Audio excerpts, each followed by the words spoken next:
In protests against police violence across the U.S., videos capture more alleged police violence. Hey, what the Hey, what the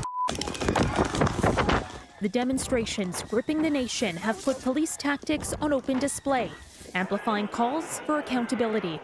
We need citizens to be part of the process of reviewing cops and checking them, because unfortunately we can't rely on internal affairs and their friends within the government system to do what's right. As citizens of each community, each town across the nation, we need to be part of that change and make sure that we are holding the police accountable. In Buffalo, 2 police officers have been charged with assault. In this video shared widely online, a 75-year-old protester is seen shoved to the ground by officers in riot gear. They keep walking as the man's head bleeds on the sidewalk. There was a danger of fights breaking out between protesters, and the police felt it was very important to clear that scene for the safety of protesters. The mayor is promising a full investigation into the actions of officers seen on the disturbing video. But in other American cities and states, officials are going even further and cracking down on aggressive tactics by local police forces. The governor of California calling for the end to chokeholds. At the end of the day, a carotid hold that literally is designed to stop people's blood from flowing into their brain, that has no place any longer in 21st century practices and policing.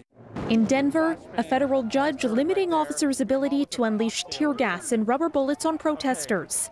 The Denver Police Department has failed in its duty to police its own, said the ruling. In Seattle, I issued the order to suspend the use of CS, or what other people may call tear gas, for crowd management purposes.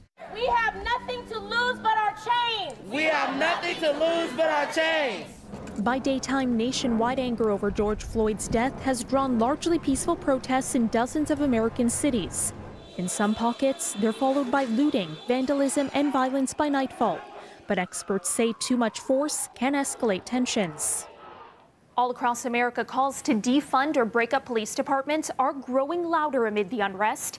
In Minneapolis, the city where George Floyd was killed at the hands of the police, a member of the city council posted on Twitter they're going to dismantle the police. And he added, "When we're done, we're not simply going to glue it back together. We are going to dramatically rethink how we approach public safety and emergency response." For City News, I'm Caryn Ceolin.